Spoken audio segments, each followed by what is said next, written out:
أعوذ بالله السميع العليم من الشيطان الرجيم بسم الله الرحمن الرحيم الحمد لله رب العالمين وبه نستعين وصلى الله على سيدنا محمد وعلى الطاهرين وعن الله عليهم أجمعين.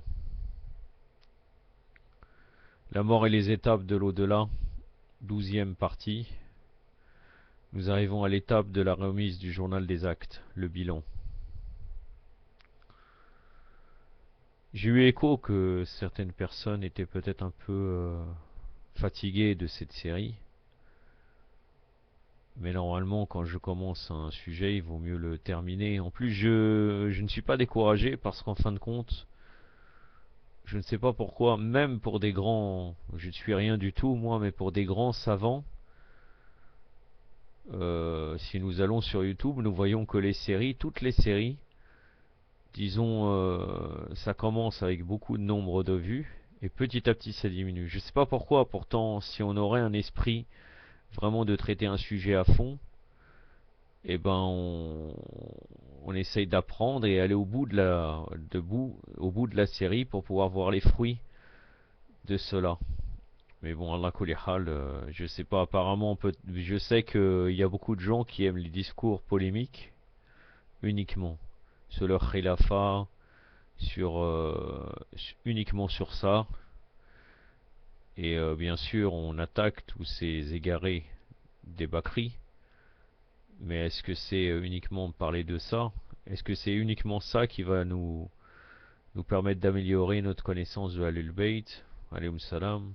Personnellement, je pense pas. Mais bon, peut-être il y a d'autres gens qui pensent autrement. Mais normalement, on doit essayer d'avoir une connaissance globale de l'islam. Ça pour la réponse aux personnes qui sont fatiguées de cette série. Je n'ai pas encore fini, hein, vraiment. Je dois arriver après. On va arriver au paradis, à l'enfer. Bon, ça sera pas trop long.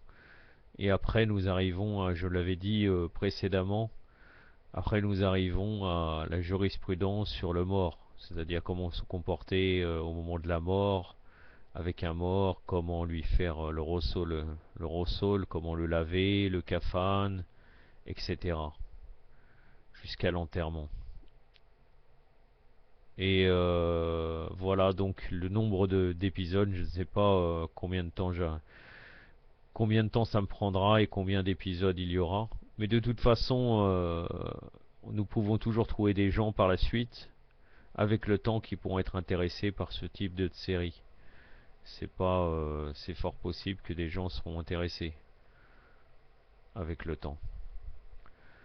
Une autre chose aussi, nous arrivons en période de Muharram, donc avec le summum de la période de Muharram, le 10 Muharram, le jour du martyr, du Seigneur des martyrs, Imam Abi Abdullah al-Hussein alayhi salam. Donc à partir de là, il est évident que je ne peux pas rester uniquement à parler de la mort et les étapes de l'au-delà. Soit j'alternerai, c'est-à-dire je continuerai dans ma leçon, avec à la fin peut-être un petit aza pour l'imam Hussein alayhi salam, ou si c'est pas le cas, je ferai, en premier lieu, je vais parler, quand je vais rentrer au mois de Muharram, je vais parler un peu de l'imam Hussein, je ferai un épisode de la mort et les étapes de au-delà, et j'alternerai comme cela les épisodes. Et aussi j'aurai là un conseil de lecture, le conseil de lecture numéro 6, qui vous proposera un livre sur le martyr de l'imam Hussein alayhi salam. Inch'Allah, j'essaierai de parler de l'imam Hussein jusqu'au 40e jour de deuil de l'imam Hussein, c'est-à-dire le 20 Safar. Inch'Allah, en alternant, comme je vous dis, les épisodes avec l'épisode de la série de la mort des étapes de au-delà. Nous arrivons donc à notre sujet, donc l'étape de la remise du journal des actes. Il y a un verset coranique où Allah subhanahu wa ta'ala nous donne un aperçu de l'étape de la remise du livret des actes à leur auteur. Allah subhanahu wa ta'ala nous dit par exemple dans Surat Taqwir, Surat 81, verset 10, quand les feuilles seront déployées. Donc les feuilles des actions seront déployées. Je vais vous lire le verset. Soit taqwir, ça veut dire l'obscurcissement, pardon. Donc c'est le verset numéro 10. A'udhu billahi samir al-alim minash shaitanir rajim wa haida suhufun nusirat. Sadaqallahu al-aliyyul azim. Nous arrivons à un autre verset qui dit: celui qui recevra son livre en sa main droite sera soumis à un jugement facile et retournera réjoui auprès de sa famille. Quant à celui qui recevra son livre derrière son dos, il invoquera la destruction sur lui-même et il brûlera dans un feu ardent. Surat al-Inshiqaq, ça veut dire la fracture, Surat 84, versets 7 à 12.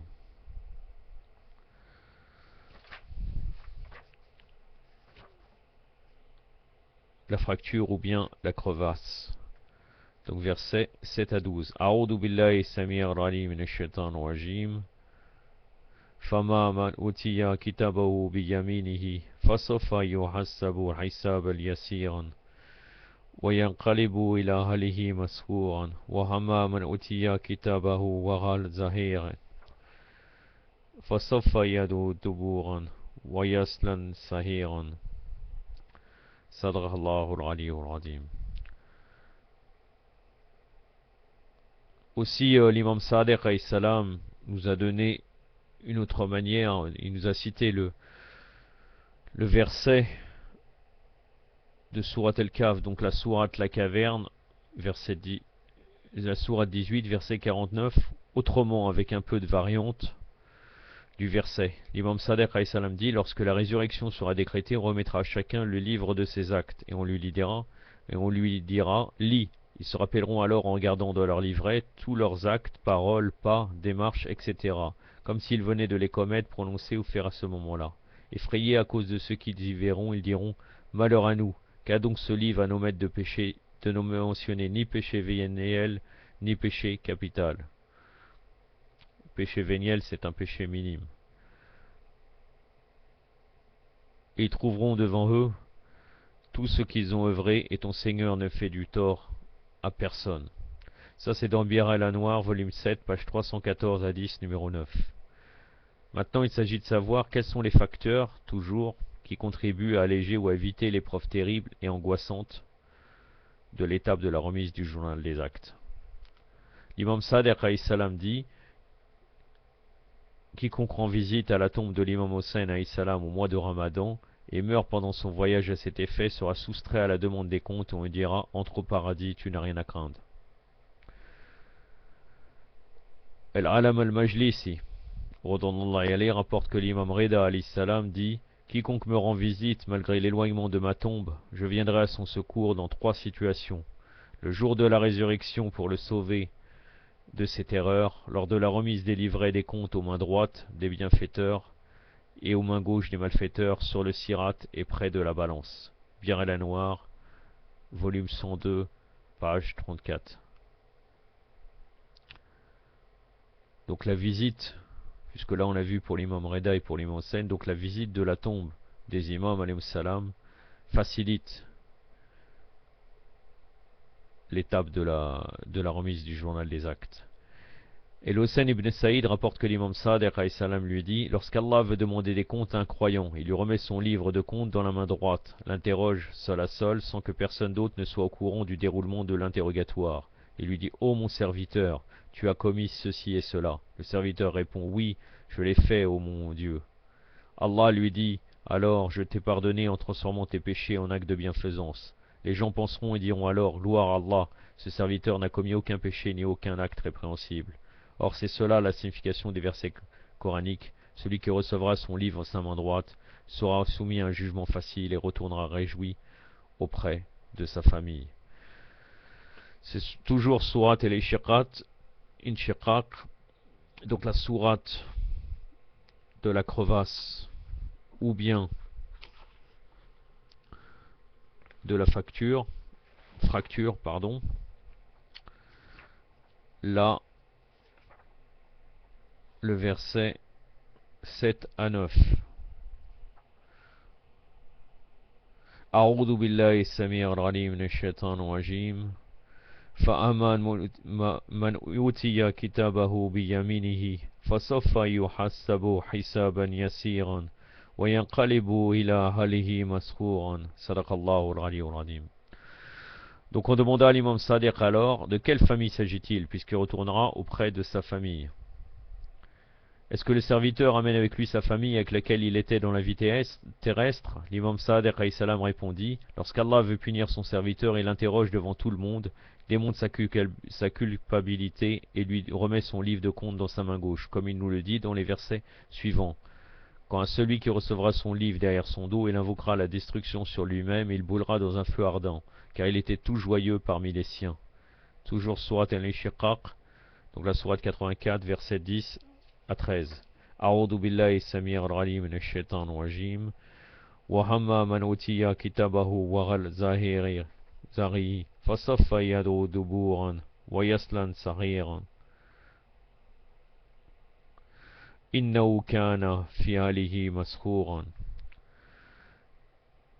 Il pensait aussi qu'il ne ressusciterait jamais. C'est toujours dans Surat Al-Inshiqaq, verset 14. أعوذ بالله السميع العليم من الشيطان الرجيم إنه زنا ولن أن يخور. Ceci indique que les mains des mécréants et des hypocrites sont enchaînées et liées, et que leurs livres de compte leur sont remis dans leur main gauche. De là, nous récitons lors du lavage des mains pendant le wudu, c'est toujours l'imam Sadiq alayhi salam qui parle, l'ablution, le doua suivant. Ô mon Dieu, remets-moi mon livre dans ma main droite, le titre de mon séjour éternel au paradis, facilite mon interrogatoire, ne me remets pas mon livre dans la main gauche ni derrière mon dos, et n'attache pas ma main à mon cou. Sayyid ibn Taous, redonnons-Allah et rapporte le récit suivant, qui illustre l'importance de l'accomplissement d'actes de bienfaisance dans la vie d'ici-bas, dans l'espoir d'obtenir l'indulgence d'Allah relativement à nos péchés. Lors de la remise des livres des comptes, et devrait servir de leçon à nous inspirer la sollicitation du pardon d'Allah, lors même que nous croyons être de bons croyants et des serviteurs dévoués d'Allah.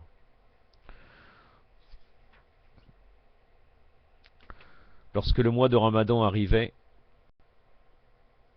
l'imam Zayn al-Abidin al-Sajjad s'abstenait de punir ses serviteurs fautifs. Si l'un d'entre eux commettait une faute, il inscrivait devant lui sur un papier la nature de celle-ci avec la date où elle a été commise, sans le gronder, c'est-à-dire sans gronder le serviteur fautif. Il rassemblait ainsi les fautes commises jusqu'à la fin de ce mois béni. La dernière nuit de Ramadan, il convoquait ses serviteurs ensemble autour de lui. Il sortait le registre des fautes et des négligences commises. Il les appelait l'un après l'autre, il disait à chacun, ô un tel, ce sont là les fautes que tu as commises et pour lesquelles je ne t'ai pas grondé. Le serviteur reconnaissait les manquements reprochés, certes oui au fils du messager d'Allah. Il leur rappelait ainsi toutes leurs fautes et chacun d'eux reconnaissait les siennes. Il se mettait alors au milieu d'eux et leur dictait, dites à haute voix, ô Ali ibn al-Hussein, ô Ali fils de Hussein, l'imam Zayn al-Abidin, qu'Allah enregistre tes actes comme tu nous as consigné les nôtres, qu'il énumère tes actes comme tu as énuméré les autres. Il y a chez Allah un registre qui ne dit que la vérité et ne laisse aucun acte insignifiant ou majeur sans le registrer et le fixer. Tu trouveras chez Allah tous tes actes enregistrés et consignés, tout comme nous avons trouvé les nôtres enregistrés et consignés chez toi. Pardonne-nous donc, comme tu aimerais qu'Allah te pardonne et t'amnistie. Et rappelle-toi, ô Ali ibn al-Hussein, ton humiliation devant Allah, le juge équitable, qui ne commet aucune injustice, fût-elle aussi insignifiante que le grain de moutarde. Pardonne-nous donc afin qu'il te pardonne et t'amnistie, lui le pardonneur, le très pardonnant, qui dit lui-même qu'il pardonne et absolve. N'aimez-vous pas qu'Allah vous pardonne, et Allah est pardonneur et miséricordieux. Surat An-Nur, Surat 24, verset 22. Donc là, ses serviteurs citent ce verset du Coran.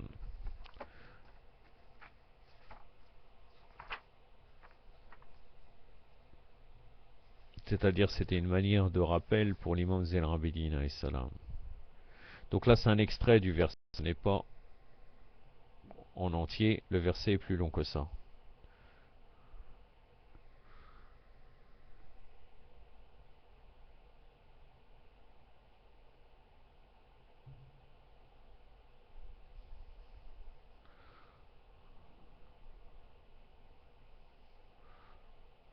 أعوذ بالله السميع العليم من الشيطان الرجيم بسم الله الرحمن الرحيم هل تحبون يغفر الله لكم والله غفور رحيم صدق الله العلي العظيم. qu'il pardonne et absolve, n'ayez-vous pas qu'Allah vous pardonne, et Allah est pardonneur et miséricordieux. Donc il continuait ainsi à dicter ces paroles qui s'appliquaient à répéter derrière lui alors qu'il restait debout au milieu d'eux en pleurant, se lamentant et implorant Allah. Ô notre Seigneur, tu nous as ordonné de pardonner à ceux qui nous ont lésés, et nous leur avons pardonné en conséquence. Pardonne-nous donc, car tu es plus digne de pardon que nous. Tu nous as demandé aussi de ne pas y conduire un solliciteur, et nous voilà venus vers toi en solliciteur, c'est-à-dire de ne pas rejeter quelqu'un qui a une demande. Et nous voilà venus vers toi en solliciteur, aspirant à ta bienfaisance. Accorde-nous donc tes faveurs et ne nous déçois pas. Il répétait ses propos adressés à Allah, regardant ses serviteurs et disant à leur adresse, je vous ai pardonné, et vous m'avez-vous pardonné le mal que je vous aurais fait, car je suis un possédant injuste et l'esclave d'un possédant généreux, juste, bienfaiteur et obligeant. Ses serviteurs répondaient, nous t'avons pardonné, ô notre Seigneur, tu nous as pas fait de mal. L'imam, alayhi salam, leur demandait, dites alors, ô notre Dieu, pardonne à Ali ibn al-Hussein et amnistie-le, comme il nous a pardonné, affranchis-le de l'enfer, comme il nous a affranchis du joug de la servitude. Il s'exécutait, il lui disait après eux, Amen, Amen, ô Seigneur des mondes, et d'ajouter à l'adresse du serviteur, partez, je vous ai pardonné et affranchi en contrepartie de votre pardon et de la libération de ma conscience. Regardez comment l'imam Zahir était un serviteur craignant Allah Azzawajal et le summum de la crainte d'Allah Azzawajal. Le jour du Haïd, la fête de Ramadan, il leur remettait une somme d'argent suffisante pour la satisfaction de leurs besoins et pour les faire se passer du besoin des biens d'autrui. Ainsi, il ne se passait pas une année sans qu'ils n'affranchissent la dernière nuit de Ramadan une vingtaine de personnes en affirmant Allah a franchi chaque nuit de Ramadan à l'heure de la rupture du jeûne 70 000 personnes du feu de la Géhenne, et la dernière nuit de ce mois béni, il en a franchi un nombre équivalent au total de ce qu'il a affranchi pendant toutes les autres nuits, alors que toutes ces personnes méritent cependant le feu et ses supplices. Aussi aimerais-je qu'Allah me voie affranchir tout ce que je possède dans ce monde, dans l'espoir d'obtenir sa miséricorde et de le voir m'affranchir du feu de la Géhenne. Bir el-Anwar, volume 46, page 103, 105. Inch'Allah, prochainement, nous arrivons au Sirat, c'est-à-dire au pont, on pourrait dire, la voie droite. C'est aussi une des étapes les plus terribles de la résurrection. Mais avant cela, comme je vous ai dit, je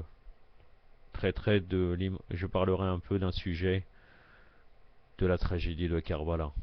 Inch'Allah. Wa sallallahu alayhi wa sallam Muhammadin wa atrati wa ta'irin. Wassalamu alaikum wa rahmatullah.